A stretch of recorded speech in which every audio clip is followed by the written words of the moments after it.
Welcome back to Twist of Fate, a small business podcast where you're going to find your inspiration to start your entrepreneurial journey.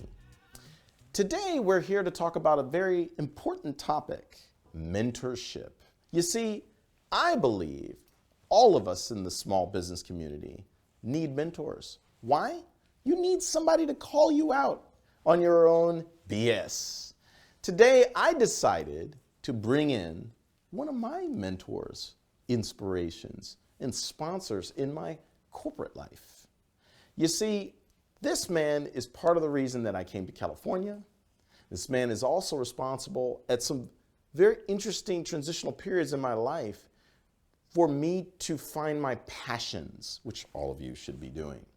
Today, we're talking with Glenn Davis, an investor, a sponsor, mentor, and a close friend of mine. Glenn, welcome to Twist of Fate. Well, thank you, Douglas, for that very kind introduction. Well deserving. It's great to be here, and I think really to share some of the experiences and the stories that we can tell all the people listening today and watching. I think it's going to be really cool. You know, we've known each other a long time. We've traveled. We've fought. It feels like we fought wars together, right? This is true. Yeah, there's definitely that. Maybe you could tell our listeners a little bit about yourself and where you come from. Yeah, look, well, I'm a first-generation Australian, and my parents were part of the wave of British and European immigrants in the 50s, really that sought a better life for themselves and their family. My father was an engineer. He actually worked in the aerospace industry, and he took an opportunity to work in really the middle of nowhere. It was Central Australia in a place called Woomera out of South Australia. And, you know, for him, he then also went on to work at Adelaide University.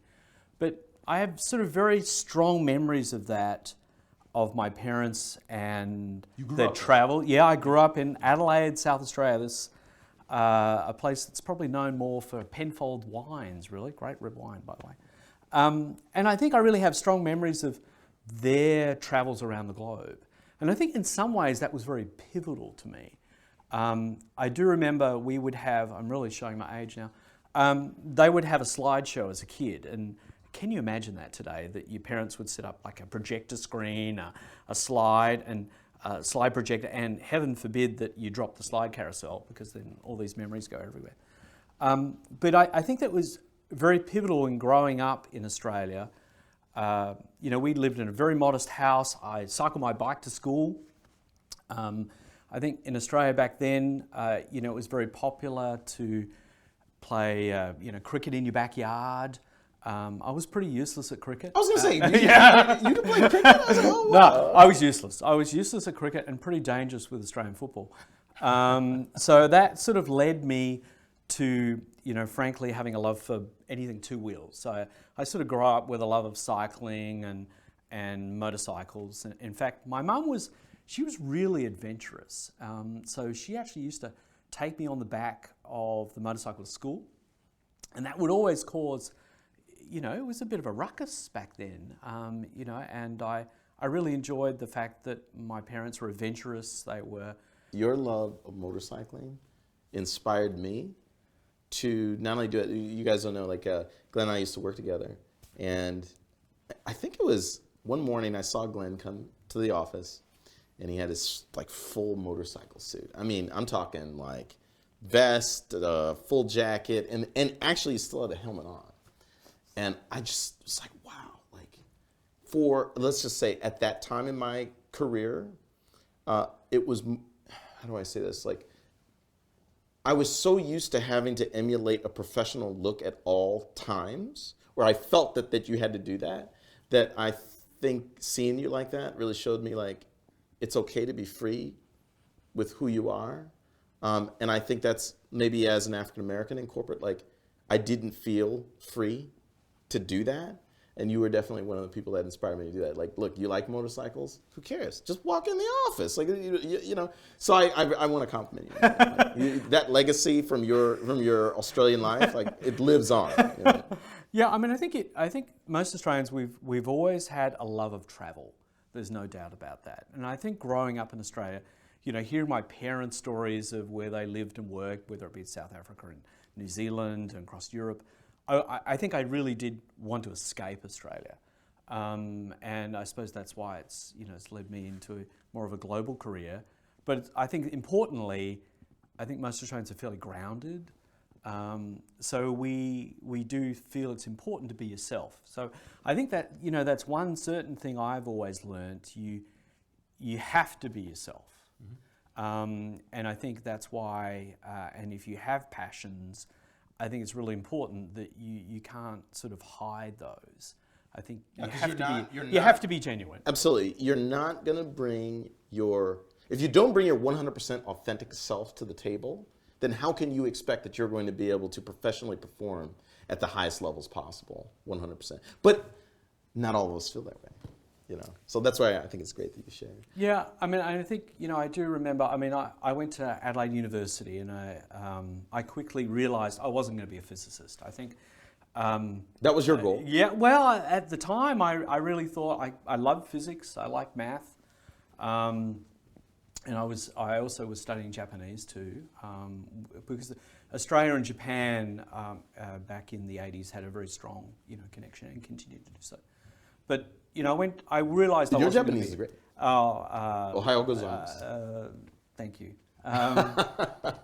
Domo arigatou gozaimasu. Yeah, see, there you so, I think what's really quite interesting is, I remembered I'm not going to be a physicist, and I love travel. I did have a natural predilection for technology and innovation. So that led me down, working in ultrasound.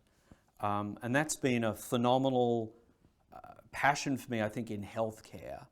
But I do remember once, I was working at a hospital, Flinders Medical Centre in Adelaide, South Australia, seeing patients and scanning obstetrics and musculoskeletal or musculoskeletal, depending on which way you want to call it.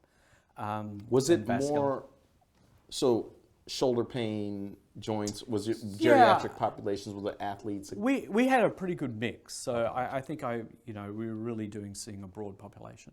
But I think I remember one point where I said to my father, and he'd worked in universities. I said, look, I'm going to join a private practice, and then I'm also going to go to a company that's on the New York Stock Exchange, and they're doing technology, and they're based in California, and I'll be traveling the world. And I did remember my father once saying to me, well, but you've got a job for life, here. Safe, it's safe, it's very secure. And though I do think security is very illusionary, particularly in the job market. But I do remember him saying, well, but I have to follow what I feel is my path. What is the journey in life, you have to follow a journey. And I think to a large degree, it is very much works in progress. Like hopefully one day when you grow up, you'll figure out what you want to do. And that's okay. And that's okay. I think a lot of my listeners, I know a lot of you feel like I have entrepreneurial tendencies, but I have a day job, and I don't feel that I'm making progress. But I think this is a great point, Glenn, that if you look at it as this works in progress, it means you're still moving towards your goal. And there's no race and there's no right or wrong way to do this, right? Like it's a journey. No, I think it is a journey. And I think I think you have to be very confident in your own skin. I think that's also very important. You have to have that and a belief and confidence. But I think, for me, that passion came from, I really liked helping people. I think there was an inherent concept there and belief. And I think that it's interesting when you talk about passion. I think, a lot of people see, well, you must do passion what you love. But I think there's probably a nuance there. I know there's, and I'm sure some of your listeners and also viewers have Googled many articles on passion about work, and I know that there's a large amount of literature and research done about graduation speeches and how many guest speakers come in and talk about passion for your love.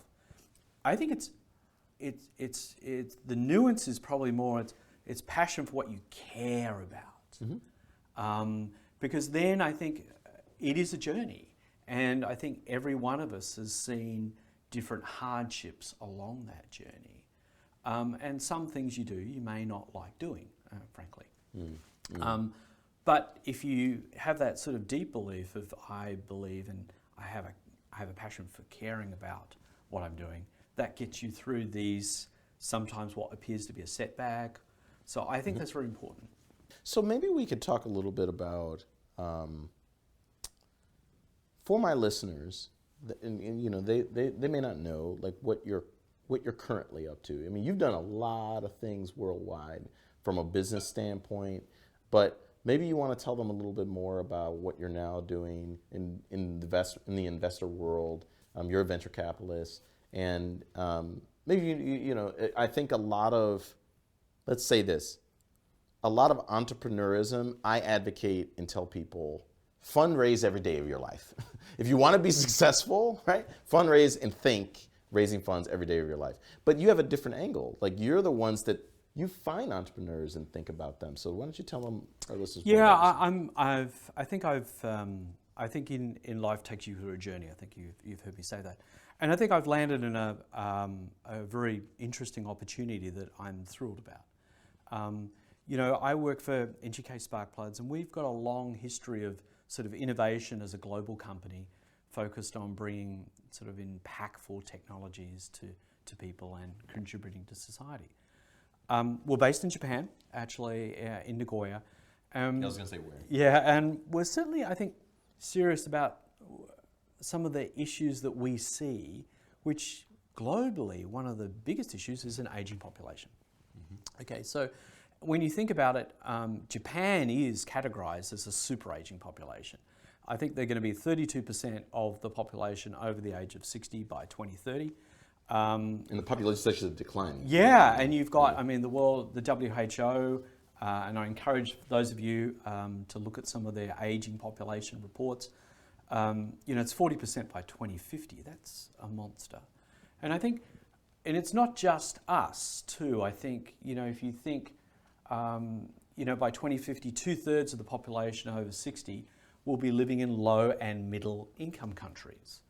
By 2034, here in the US, there's going to be more adults over the age of 65 than children by 20. I mean, that's a huge demographic shift with baby boomers. And I think, you know, that affects taxation bases, social infrastructure, you know, everything from the number of schools, you know, in your local neighborhood. So I think it's easy to see that that's going to require significant changes in the way we deliver healthcare and its cost effectiveness. You know, we just can't continue the way that we've been going. So I think, you know, for us, we were building a transformative business in healthcare. And by doing that, we're looking at several ways, both internal developments, but more importantly, it's investing in startups. So we actually have a $100 million US investment fund in partnership with actually Pegasus Tech Ventures down in San Jose. And we're focused on, you know, how can we collaborate? How can we partner? Because what type of startups are we talking about here? Well, like the geriatric enablers, we need it. I 100% with you on that. But then what do you look for in some of these startups? Well, I think, you know, what we're looking for is, and I think you know, startups bring a really unique set of parameters to the table. I think you have, and I'm actually in awe of a lot of the co-founders that I meet. I think they're really amazing in the way that they generate and inspire people along an idea. They're able to develop it, they're able to achieve hurdles, and they do so with a burn rate, not a budget. And I think that's really interesting because I think, you know, they have a real sense of urgency. And I think that's where, you know, corporations... What do you mean by burn rate without a budget? This is an important point. I want to make sure the listeners understand. I think, you know, most startups, you know, you have, whether you're, depending on your series of funding, whether you're family and friends, and there are a lot of people who have gathered together, families and friends, and said, look, you know, I've got this great idea, would you like to invest? And then as you go down that sort of pathway, to a Series A raise where it could be a VC fund or an institutional investor is going to, help you move along that journey. But you're getting a sum of money and that's it. There's a hard stop there. So, where in a corporate life, we all think about a budget. I have X amount of dollars to survive me this fiscal year. In a startup, you have a burn rate. You are burning through cash particularly in these early phases, maybe with no revenue at the start until you get a product commercialized. So you have a clock ticking. And there's no doubt that does give you focus, without it. I 100% agree. I think the difference, I'm really glad you brought this distinction up, because for myself, as you know now, I'm a founder and I started something. And from the moment you start, there's a fight for existence and survivability. And that's why I'm really glad you brought this point, because that is not business as usual. But I do think it gets results. It'll bring your A game to the table in a total different kind of way, right? Well, there's no doubt you are laser focused. And I think, it's not easy. I think that there's a lot of anxiety that causes too. So I think you have this, you've got anxiety in cash flow. You've got, how do you secure that next funding? Even when you finish funding a round, you're now looking actually at what's the next round. How long will I then have to go into a planning mode before I start discussing that next round? I think at the moment, what I love about the Bay Area in particular, I think it does have this really an ecosystem around not only startups and new ventures, but innovation. So it's hard not to be just super excited to be here anyway. I mean, is Bay Area home for you, Glenn? Yeah, would you identify that? Well, that's a really good question about what's home. And I think, what I see is that, I've been very fortunate. I've lived in, originally from Australia. I had an opportunity to move overseas. So I lived in London, Singapore, Tokyo, East Coast, West Coast, dragging my family along. And, I feel home is where you live. And I think that, that to me is probably one of the things I've enjoyed most. I do feel that, living in other countries is an amazing experience if you have the opportunity. So I would encourage people wholeheartedly. I think it's amazing from your personal development. I think it's also, it does give you, your family then does develop very much a global outlook. And let's face it, we're all interconnected. I think, probably the last 2 years have showed us that, in somewhat of a, tragic circumstances. But it shows us we're all interconnected. We can't live as islands. It doesn't go to work. But I think I consider that, living in different countries, I think what's interesting is you end up with an attitude, it's not good, it's not bad, it's probably just different. And I think this mindset of being open to different cultures, to way people solve problems, it's incredibly useful, for people like yourselves and I think for anyone who's developing a business, because there are many different ways to solve a problem. And sometimes we can become too isolated in thinking one particular way. And I think that's another sort of important point. I think I've always encouraged diversity in my team, cultural diversity. It's phenomenal to be part of a global team. And I think that's what I love now, where we have Venture Lab here in Santa Clara, we have one in Tokyo, we have one in Berlin, and having this, I think the diversity of thought and action and ideas, that's where it's hard not to be passionate about that. Yeah. I mean, I think it brings to the table innovation and change. Maybe we should talk to your point, because you talked about diversity I definitely agree, diversity in thought, experience, life perspective, is it's not just a business competitive advantage. That's a way of life. Like we all should be striving for that, but we all don't. But maybe you should talk a little bit about when I joined your team, right? Because that's what you guys should know, like Glenn is a mentor, former boss, and friend. But at some point in time, you thought that I could bring something to your team. So For everyone if you've been in the corporate world, you're always trying to build a high performance team. You want a high performance team. And generally speaking, more often than not, you've come into a new role, probably at a leadership position, and you've inherited a team too. It's very rare that you have the opportunity to build something from scratch. From scratch, Understood. Yeah. which is more like a startup, and I think that's a topic in itself. But I think what the challenge there is how do you inspire people? How do you get the right talent in the right places? Because when you do come into a new role, I think everyone has a vision of what you want, and some people, you may be very fortunate that you have that capability. Others may not, and I think it's hard. So for me, I suppose I've always have a very distinctive vision of where I want to go, and then I look for people who are not in the same, don't think like me. I don't want groupthink. That's the worst. Mm-hmm. But what I want is people who have a passion for what they do, who care about, have a similar drive. I think that's what makes an important, high performance team from very different backgrounds. You want people who've had different life experiences, different roles.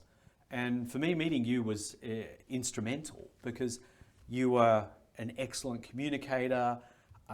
You were so passionate. I still remember sort of sitting across the road from you in the interview, and I'm going, he's just a dynamo, like a human dynamo. It's going to be, how do I contain, the passion and energy with you? True story. One of my, in a previous job, they described me as a Harley Davidson that you're revving with the brakes on. So the wheel's spinning really fast and hard, but it's just creating smoke. So to your point, that is, I can tell you, like in my career, like how to contain your passion, how to redirect it, and to focus it. Yeah, it was a big discussion for me at that time. And you guys should know, this is also, you're hitting a lot of things in the head, because it was a special time in my life, because that's actually, you're the reason I moved to California. And it was at a point in my life where my wife, she was my fiance at that time, she was in New York City, right? She was in New York City. Absolutely, yeah. And it was a leap of faith to join a leader that, if anything, you made it clear to me, I was supposed to be a change agent. Absolutely. Like, to your point about the dynamo, like I'm supposed to go in and ruffle feathers and bring culture change and just a new attitude to compete. And, I applaud you for that. I can tell you that, and it was difficult for me personally, and it was maybe one of the greatest challenges of my career, but I can tell you, it took me to a whole different place. It took me to a whole different level. I mean, I think I was, during that point, we were a large, medical device manufacturer. I think we had been in a position of leadership many, many years ago, had lost our mojo. And for me, it was very important to assemble a team of people who are disruptive, who could think. I know we often talk about how think differently, but I think it is true. I think who can push their own personal boundaries and what they think they're actually truly capable of doing. I had all my faith in you. I mean, I knew that you could essentially redirect where we wanted to go. You would inspire a team. And I think what's important about communication, and I think you highlight something very interesting, is, if you think with any product, and I think it doesn't really matter, you can choose anything today. And I think the methodology is the same, is how do you understand what the customer really needs? And I think that's one of my first impressions, when we first met, is here's an individual who understands the customer. he actually understands and is thoughtful enough to think, what do you really need? What do you really want? What's the heart? And then you understand what their problem is. Then there are ways of making sure you have a right value proposition, that you're addressing that pain point, for want of a better word. You know, my secret weapon was that in ultrasound, like, I'm married to ultrasound. Like, my wife was an ultrasound user. At the time, a lot of her residents, friends, they would crash on my couch, and they even taught me to use ultrasound, like, not for diagnostic purposes, but it helped me, if anything, like, really understand what physicians have to do or what ultrasound users had to do. And again, some of the funnest years of my career, for sure. And I think what's really important, what you said about that, was, and I think it applies to any business, is everyone has a unique value proposition, but it's got to be marred with the person who's actually inherently using it. And I think it's easy to get carried away with technology, that technology will solve this, but at the heart of it, it's thinking about what is the problem you're actually trying to solve, what's the user's pain point, and then addressing that. And then I think what's also critical, and one of the reasons I was so thrilled to have you on the team and to be a partner with me, was articulating that. Because it's not just enough to understand the pain point or your value proposition. You got to tell a story. You got to tell a story. And people buy from people. That's probably, it's inherent. And I think sometimes it's, hopefully some of your listeners and viewers will that will resonate with them, but it is so true. People buy from people. So you've really got to understand that. And I think that's why I've always, if I think back in my career, I took a lot of the clinical knowledge and acumen I had in working with patients and understanding how medical devices were used in a hospital. And then you can easily translate that to what does a clinician want? And then that leads you down the path of, well, let me just solve the pain point. And then I think the rest, evolves naturally. But people buy from people. Yeah, great point, Glenn. Great point. And I think to my listeners there, like, you really should take away, get cerebral in understanding your customer, understanding what they need, and to your point, have that person-to-person interaction and connection with them. So great point. Now, what I want to ask you, Glenn, you emulate so much passion and personality, but I'm curious about your own development. Like, did you have a mentor or a sponsor or a role model? I mean, you've done things for me where, and I want to clarify for my listeners that, a mentor is somebody that it's not technically your boss, because you need somebody that can call you out when you have certain behaviors to improve. But then at the same time, a sponsor is somebody that's going to get off the bench and in the game and fight for you. And you are one that's done that for me so many times. So I'm just curious, Glenn, like, did you have somebody that helped you? Absolutely. I think I've been very fortunate during my career. I've had mentorship from different individuals. And I think that also, early in my career, and mentors tell you the things that maybe sometimes you'd love to hear, and also sometimes you don't really want to hear. I mean, most of us are fairly, I think as you develop professionally, you concentrate on becoming far more self-aware with your team. What you do well, what you don't. And I think a mentor, and I have several today still, I think they're critical in focusing you. I meet once a week with my mentor. Oh, wow. Yeah, I'm really focused on making sure. Even now. Even now, absolutely. Wow. Because I think not only do they help you focus, you can, you're in a very safe manner, express what you think you want to do. They'll give you feedback that helps you reiterate, because as you know, ideas and businesses always have to reiterate really quickly.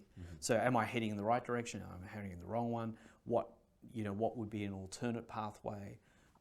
Ideally, if your mentor's from a different business, that's also helpful because they bring in different thoughts. But I think mentorship is implicit to success. And I also think what's great, and a colleague of mine has sort of recently written a book, I think giving back is also incredible. So I've always enjoyed mentoring other people because I feel that's a way I give back. And in some ways, I feel it's somewhat karma related. I think if you give back, maybe the universe helps you a little way. But I've always felt that, and I've enjoyed, mentoring people. It's fun, and I think it also brings different experiences to the table, for your own personal development. And where you are in your career now, all of us go through, as entrepreneurs, the highs and lows, but I think in life, all of us are going to experience, like Absolutely. you mentioned, some type of hardship. Yes. So what is it that makes you passionate now? Like where do you find your source of energy or your chi? I've seen it. I completely see it, but I'm curious, what inspires your passion? I've always considered myself a fairly passionate individual. I think the passion comes from me from different areas. I think I have an inner drive to always do more. I sort of wake up in the morning and I'm driven to do things. So my family would laugh. It's hard for me to sit still. That it's just not me. I can't do that. I'm always doing something. I always have to be doing something, whether it's, I've got a couple of vintage motorcycles and they're always they're Italian, so they're always in some form of complicated mechanical disarray. And I enjoy the intellectual aspect of working on them. I am inspired by Do you service your own bikes? Hell yeah. Yeah. So I have... I really enjoy that because I think... No. You can't just tease. What are your bikes? Well, I've got a couple of Ducatis, and they are Italian, so they are definitely some of the older ones are electronically challenged. I don't know. It seems that electrons. It's like Lucas, the Dark Lord of Electrics. If anyone had a British car, I think the electrons just went in a different way. Back in Italy, in the late 1990s and 2000s. And your bikes are fast. Yeah, they're really fun. I enjoy that. I think the other aspect is I am passionate about music. And if you've been to my house a few times, I do like loud music. Now that is a bit of an issue for... Shocker. Yeah. So I am actually recharged by loud music. And I brought something in today. I thought you'd love this. This is my 2006 iPod U2 special edition with Bono's and the Edge. Get out of here. Signature on the back. Look at you. But I think what's interesting is... now that's special. That's passion. This is passion. You'll never get rid of that. No, I can't. You'll never get rid of it. No, and I think, and for those of you, if you want to look it up, that's about 2006. That's the 5th gen. Apparently it had a digital analog converter that was supposed to be pretty good. But the bottom line is the music's beautiful. By the way, I think that is the real gem for Apple.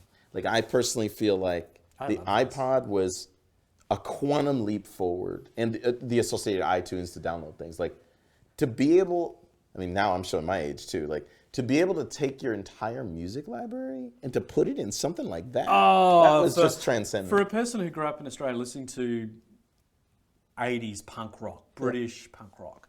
So, I love The Clash and some, a lot of bands that I felt were really, really kind of cool. Are you a musician? Did you play? I did, but badly. So I played the sort of keyboards, but no, I think that was one of my accomplishments that should be left in the past. But I've got to, I think, what's interesting about music and technology, and this is, there is a link here, I think, even with what I do today, very much so, is, who to believe you could have 7,500 songs in a package, all right? And that means I can carry all my 80s music, which drives my children completely mad when I'm playing in the car. But I mean, come on, Guns N' Roses and What's not to like about Motley that, right? Crue, British, They'll appreciate it later. punk Man. rock. They'll appreciate it later. And I'm just thankful that Stranger Things have really put 80s music back where it The should nostalgia, be. Should be on the top, everyone. Or even Australian classic rock, which of course how could you not like that? But I think this is an example where technology really did change the game. And then I think now we have streaming services, which all your listeners are so familiar with, which allows you to have almost an infinite amount of Stranger Things. So going back to what you do, in terms of, you've identified a clear problem. Worldwide, our geriatric population, whether we want to admit it or not, Father Time is, completely flawless. Like, it's going to get all of us. Eventually, we're all going to be in it. Whether we like it or not. Yeah. So then, you've identified the problem. What are some of the technologies that you're looking at that impress you to solve this? Yeah, I think, several things. We're very much concentrating on an aging population. We're very fortunate that, recently we've made several investments, particularly in wound care. So we've got some focus areas of wound care, respiratory care. Wound care, for example, plasma is actually the fourth state of matter. And we have a lot of core competencies in plasma. So the physicist in you's coming yeah. out. So recently, what's interesting, around 50 million people worldwide suffer from chronic wounds. And, you may or may not know a family member who has diabetes. That's a risk of, having complications. If they have a skin break because their skin perfusion isn't sufficient, that can develop you can walk past the table, unfortunately damage your skin. It develops into a chronic wound, and that the end result could be, heaven forbid, like an amputation. So these are diseases which really do affect livelihood, mobility, independence as we all get older. So we recently invested in a German company called Neoplasmed. They've developed a cold plasma technology that really has been proven to accelerate healing, for example. So for us, I think, and we have another investment down in Southern California around wound prevention. So for me, I think we're trying to, as a sort of global leader of a healthcare business, we're trying to make impactful investments that really can address a global issue, but are also user-friendly, all the things you think that make, and clinically validated, make an impact. That's why I think, it's not hard to see, respiratory care, like, for example, 380 million people globally have COPD, or chronic obstructive pulmonary disease. It's determined to accelerate by 150% over the next 7 years. And 70% of our healthcare costs in the US can be associated with what they call exacerbations. In other words, people having a breathing episode who end up in the ER. And we all know that, Nikita can tell you that, the ER is the place where escalating costs occur. Absolutely. How can you get people to, how can you bring healthcare closer to home that you don't end up in ER? I think that we have to be there. So I think for us, it's not hard to imagine, and we talk about, again, like technology. It's not hard to imagine now being able to have sensors and the developments around wearable sensor technology that you can provide to some of these patients. And how can you be predictive?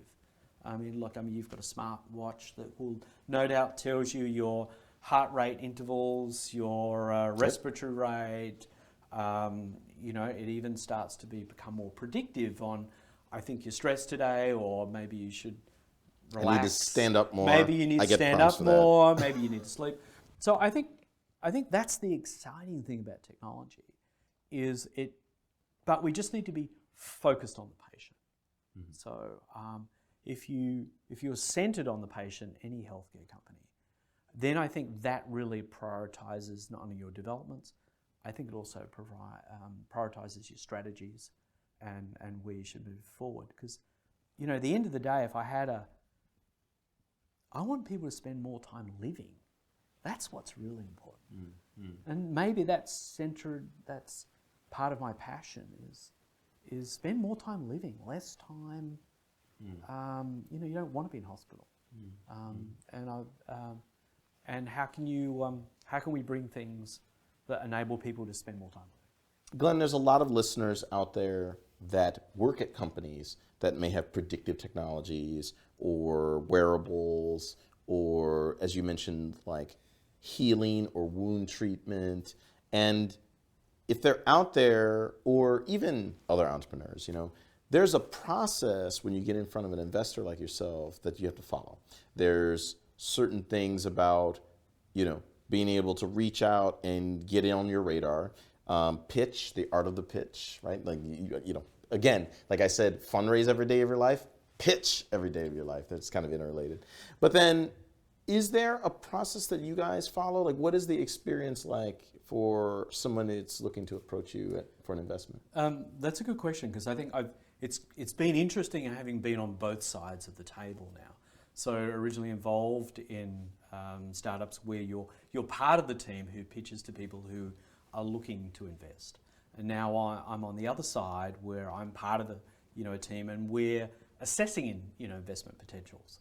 I think the first thing, I'm really very fortunate. So I work with some really phenomenal individuals who've lived and breathed VC investments. So that's number one. So I have someone who has my back. I think that's fantastic. I think Are these are postdocs or business no, well, people? actually, some of the colleagues that I work with are, extensive experience in the VC fund world, and they're phenomenal. So, I'm really leveraging their experience and their knowledge.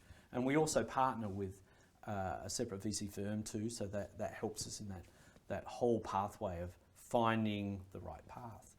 But I think what's important, to answer your question for your listeners, is that you've got to really be able to convey succinctly, and I think that itself is a skill, is, what's their value position for your particular technology or idea or concept?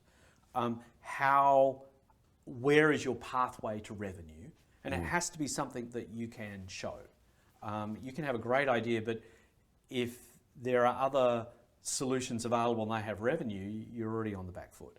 So uniqueness, patent portfolio, the things that I'm sure you've discussed on a regular basis of, I think the important thing is having co-founders who show a sense of team work. You've assembled a great aid team. You've got a good pathway. You've been able to either do early clinical validation, so you've got proof points, and you've been able to show a pathway to revenue. I think they're the important criteria.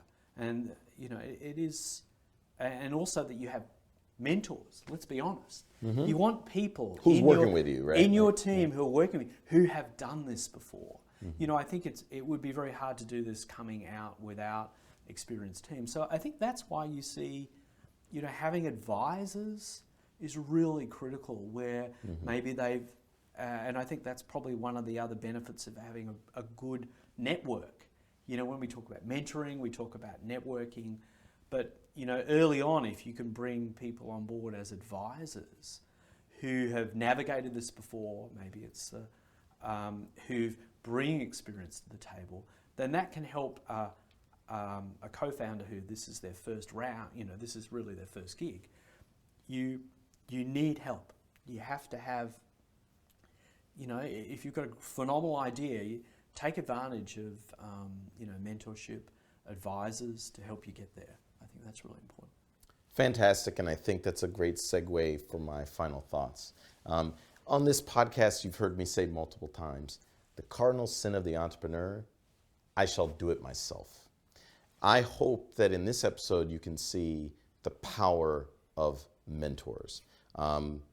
They make you better. They have a diversity of experiences, that they've done it before. and what you've seen here by me sharing my personal mentor and sponsor. I have many of them, but Glenn is one that has passion, embodies everything that in my career, what I wanted to be, like walking into work with a motorcycle outfit on, which is something that I did do later on. It can take you to a new place. It can take you to being your 100% authentic self personally and getting that into your work, and it will make you better. So, Glenn, I really, really appreciate you coming to Twist of Fate. This is a very special episode. Your experience and everything has been an inspiration to many of us, and you continue to pay it forward. And I agree, we all want to give back in the same way that you're thinking.